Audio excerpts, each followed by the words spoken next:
Today is May 10th, 2019, a big, big day.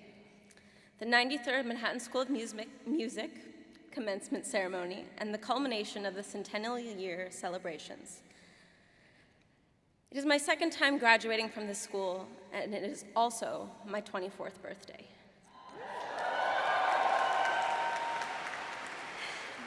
I've spent 6 years of my life as a student here, 25% of my life. Not that long compared to some. In these formative years, I have learned a lot about music, a lot about people, and even more about myself. Perhaps the most poignant thing I've come to realize is that we reach our highest potential together and not alone. It is through community, collaboration, and personal connections that we are most fulfilled and make our best art. I have been luckier than I could have ever imagined in the friends and connections I've made in the past 6 years. The first friend I made even before I responded to my admissions decision in the spring of 2013.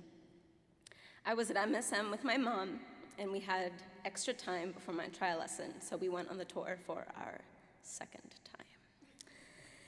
I'm glad we did because I met my best friend and longtime roommate. Of course, she's also a singer named Sarah. I remember seeing her in the library. She seemed like a smart and nice enough person, so I said, perhaps too bluntly, "Hey, you look pretty normal."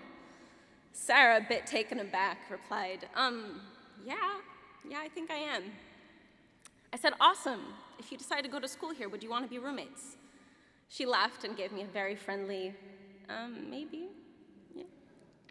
Despite my forward proposal, she later agreed to be my roommate.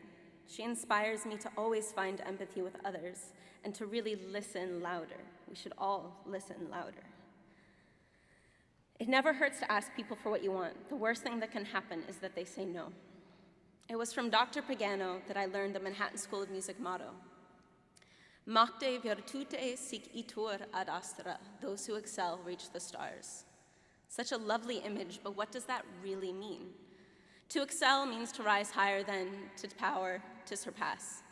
I don't think this needs to mean that we have to be better than or taller than everyone else in order to be successful. It doesn't seem helpful to me to focus on being better than my peers, and I really don't tower over anyone at a very average 5 feet and 4 inches tall. But I have risen to surpass myself and my expectations, and I think my time here has brought me close to touching the stars. Every year, I have encountered new obstacles on my journey, always finding ways to be resilient when facing disappointment. But I've also been surprised by what I am capable of when I have found success. When I studied karate growing up, I learned a Japanese proverb that I really, really love. Fall down 7 times, stand up 8. A good metaphor for a clumsy person like myself. Being an artist means you have to be stubborn and welcome your failures as opportunities to learn. And sometimes it's really, really hard to pull yourself back up, but try to remember that you don't have to do it by yourself. You have an entire team of family, friends, and mentors to help you. I could have not grown into the person I've become without the people that inspire me daily to be my best.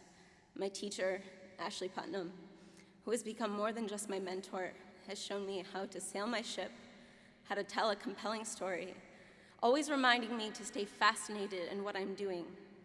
We are never done solving our problems and discovering new things. The breadth of what we do allows us to forever be students, and it energizes me to know that I could never, ever possibly be bored in this field. My coaches and collaborators who have made it possible for me to sing all the crazy rep I've wanted to do, some of it I'm really, really sorry about. My friends and fellow students who I've had the honor of getting to know and walk alongside in our journey here. My teachers who have taught me many things like how to derive a Pythagorean comma, Wagner's last words, and how to pretend you have energy when you obviously don't.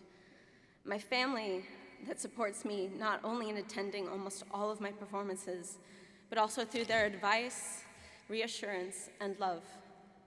All the people that I have had the privilege of knowing in my time here have given me courage to keep pursuing my life in music. MSM is a neighborhood, a house with a bunch of different families and departments cohabitating the same place. I walk in the main entrance and say good morning to Monica. I run into Manly and Mario while I'm at my locker before rehearsal. I go to rehearsal, then to class, then to practice, then to another rehearsal, then I go to work. I get to be surrounded by creatives all day. I say goodnight to the custodians and security guards on my way out the door. It is not just the wonderful discipline I am privileged to practice, but it is also the connections I've made in these halls, those halls, that have made me want to come back day after 13-hour day.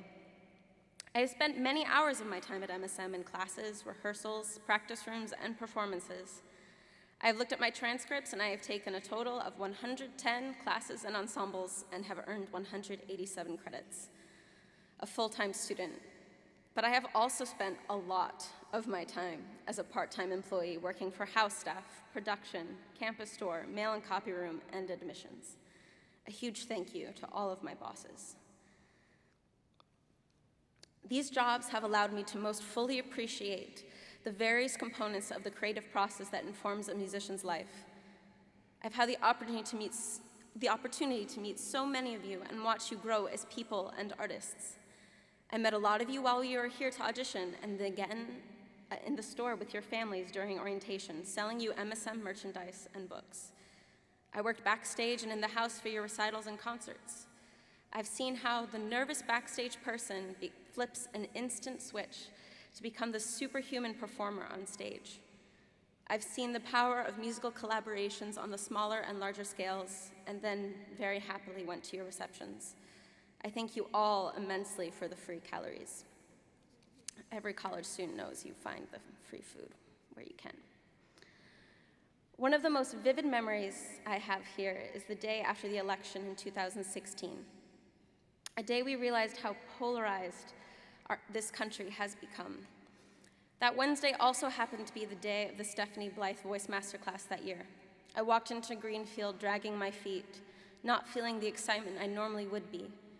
Shortly after I sat down, Stephanie Blythe did something magical. She took the singer she was working with on stage and started tangoing with her while she was dancing and singing, trying to inspire the energy that the piece called for. I'm forever grateful to her because she made everyone laugh and helped transport us away from what had been occupying our minds all day. Just for a moment, we felt like everything was going to be okay. It should never be discounted that the art we make can heal and transform people. Through my experience as a student and as an employee, I have come to realize that even though much of an artist's life is spent alone in practice rooms, honing technique, the most valuable discoveries I have made as an artist have been in rehearsals or classes, watching performance, being on stage, discovering new things with my musical family. Making it a musician does not mean that you have to live a lonely life of dedicated isolation to find greatness. Being constantly reminded of how creative my friends and family are and how much their abilities have grown over the years is something I will always treasure. My sincere thanks to all of you, even the people I never had the pleasure of meeting. I don't know what is next for me after today, but I do know that embracing community and finding as many fulfilling collaborative experiences as possible is how I want to live the rest of my life.